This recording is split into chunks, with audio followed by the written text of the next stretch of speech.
Hey everyone, Avatar Guy here, and today we're going to answer the question, just how did Avatar make so much money? Now, for those of you who don't know, it's important to make a note of just how much Avatar actually made during its initial run. In total, it made $2.789 billion. Yes, that's a billion with a B. Now, it's also important to give some context about just how much that is in comparison to how much other movies usually make. We can jump back to a movie that came out much closer in time to Avatar, and that was Iron Man. It made $586 million back in 2008. So for reference, Avatar made more than 4 times the amount of Iron Man. I could also point to the fact that the highest grossing movie before Avatar came out was Titanic, a movie that during its initial run grossed a total of $1.84 billion. So for perspective, Avatar managed to beat the previous number one record holder by nearly a full $1 billion. So how did it manage it? How did it manage to become the highest grossing film of all time and beat everything else by a massive amount of money? Well, there are quite a few reasons. The first reason, and probably the one that you will hear most often, is the fact that it was released in 3D. It wasn't just released in 3D, it was actually pioneering in its use of 3D effects.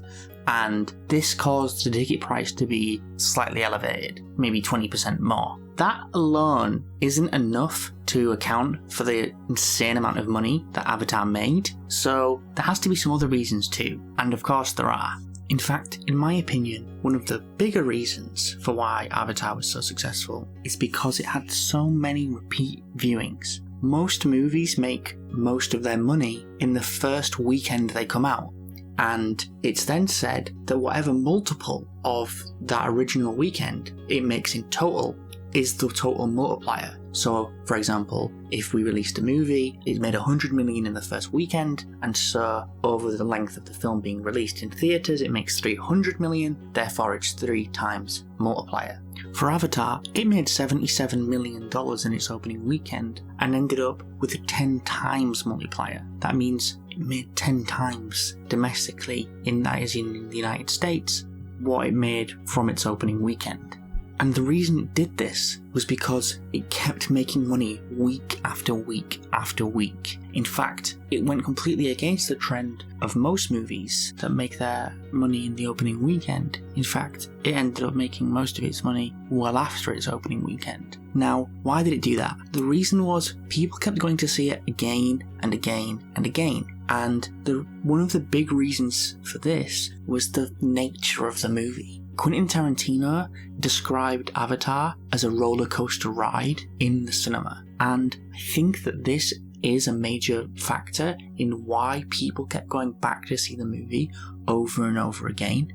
It wasn't something that you could replicate in your home. You had to see it on the biggest, brightest screen you could, and in 3D, to really truly experience it in the way that the creator, James Cameron, intended it to be seen. This feeds into another key aspect, and that is that Avatar, being the experience that it was, contributed massively to people being able to escape or feel that need for escapism to be met. And there wasn't really another time where that need was greater than in December of 2009. It was coming off of the Great Recession. A lot of people had lost their homes, a lot of people had lost their jobs. There was, in my view, an extremely pent-up demand for escapism among the general population. And Avatar provided that in a way that nearly no other movie that had been released to that point had. And it was perhaps this mixed with all of these things I've already mentioned, the 3D, the amazing visuals that 3D allowed, the vision of James Cameron, people's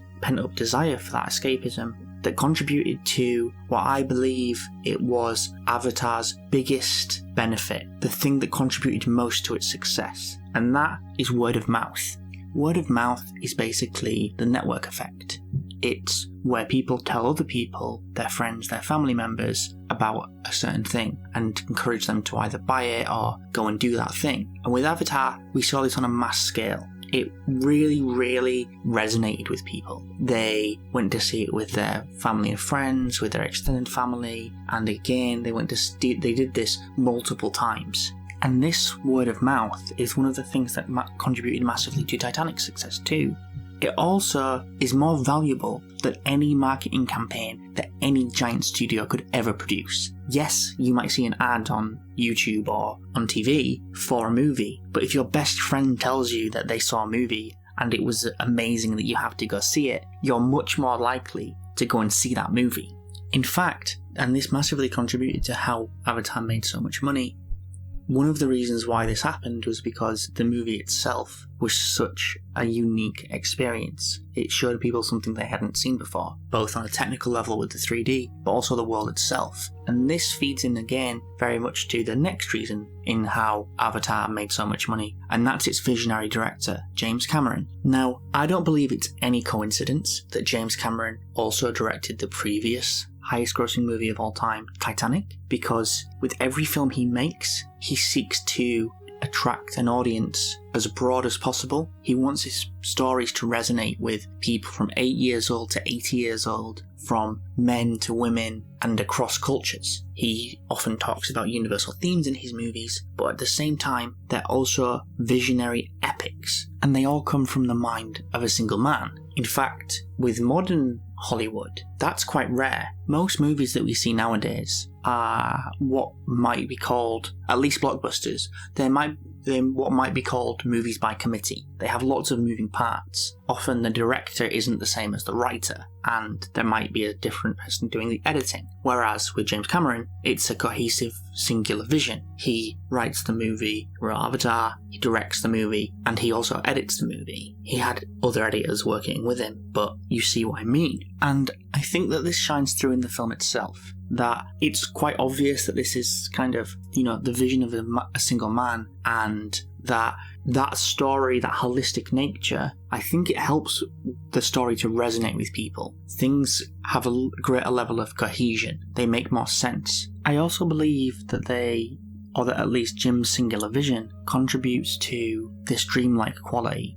In fact, he has described Avatar as like dreaming with your eyes wide open. And I think that shines through. You're almost experiencing another person's dream when you're watching Avatar. And I think that is one of the things that makes the movie so distinct from movies that have lots of different creative input over time that don't have that level of cohesion. To achieve that level of dreaming with your eyes wide open, I believe that having that behind the camera is one of the things that's contributed to Avatar's uniqueness and its success. Which leads to yet another reason why I believe that is the case, is that one of the big things that was front and centre throughout the entire advertising campaign of Avatar in the build-up was not only the fact that it was pioneering 3D, it was the fact that it was the first movie from director James Cameron since Titanic. Now, it had been a full 12 years since Titanic had been released, and people were, I think, one, curious to see what he'd been doing the entire time, and two, had that fond, at least subconsciously maybe, memory of just how amazing Titanic was.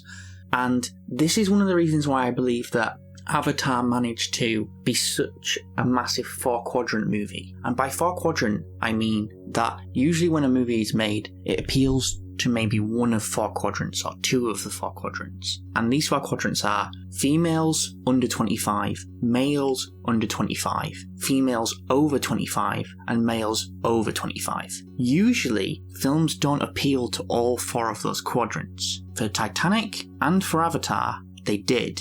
In fact, we can go even further, and something that I refer to as a hyperquadrant, which is Avatar managed to appeal not only to certain cultures, but had a very broad cultural appeal. It was massively popular not only in the Anglosphere, that is the United States and Western Europe, but it broke records in Southeast Asia, in China, India, Russia, all over the world. It was a massive hit with, like I said, a huge range of ages and with men and women. This isn't something that has been common with other sci-fi movies. It is a little bit more common with some other movies, kind of the Fast and Furious franchise, although again, that does seem to lack in the female representation quadrants. But For Star Wars, as one example, which would be very much maybe a 2-quadrant movie, it hasn't always had a huge appeal to women. It also only really is very, very popular, again, in the Anglosphere, in the Western world. It has never really managed to break out in China, whereas Avatar managed to make $200 million in China when the previous record holder had only made $64 million. Just to put that into perspective for a second, it made $204 million in China back in 2009. This was at a time when the Chinese market was literally, when China was hundreds of times smaller than it is today. That is the Chinese cinema market. In fact, if Avatar 2 can repeat the success of Avatar in China, and that's still a huge question mark, it would probably gross over $1 billion quite comfortably in modern China. That's probably another video for another day. Still, the point stands.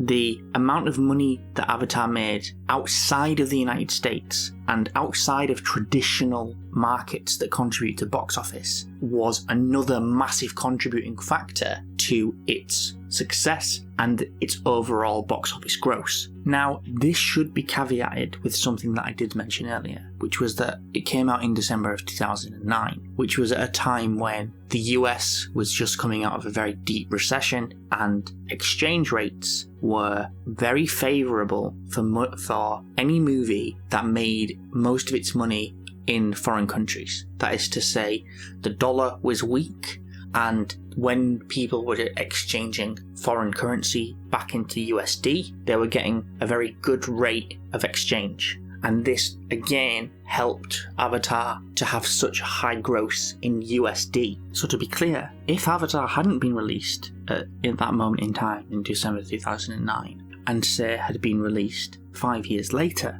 had it done the same number of ticket sales, it would have actually have grossed less overall money in terms of USD as the dollar had recovered slightly. Again, it's kind of a perfect storm. I've heard some people say that James Cameron almost predicted that this would happen, or that released it at this time because it was the best time to make as much money as possible, but I don't believe that that's the case. So if I had to summarise why I think and how I think Avatar made so much money, my kind of simple, really short answer is James Cameron is a visionary. But a longer answer to that, and the one that I personally feel is the reason why it made so much money, was the themes in the movie are ones that I think a lot of people truly do identify with, even if it's not obvious. It's kind of hard to find people who haven't at least thought about running away into the woods once, or if they could make it on their own in the wilderness. And the things that happen in the film, going to another world, starting over, being the underdog and fighting against a large corporation, falling in love, becoming a great leader, all of those themes and elements, I think, contribute to the fact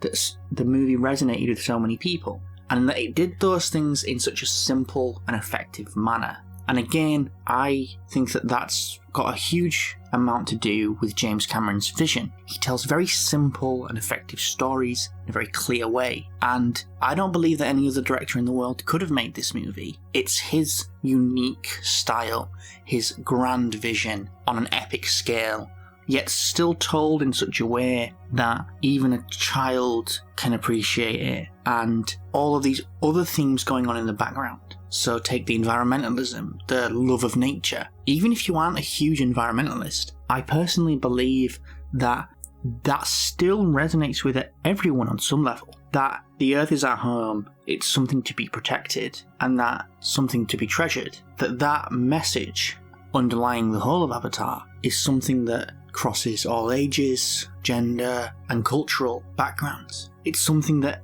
being human, Avatar fundamentally taps into something that is truly what it is to be human. I guess ironically, given that it's a story about a guy who transfers his consciousness from a human body into an alien one. So that about sums up all of the reasons that I believe Avatar made so much money, and this is probably going to end up being the longest video that I've ever made. I'd love to hear the people who are still watching. I would really love to hear your thoughts on Avatar's box office success, and thank you so much for listening. As always, I want to thank the Based and Robust Network, and my sincerest thanks to you for watching. Thank you.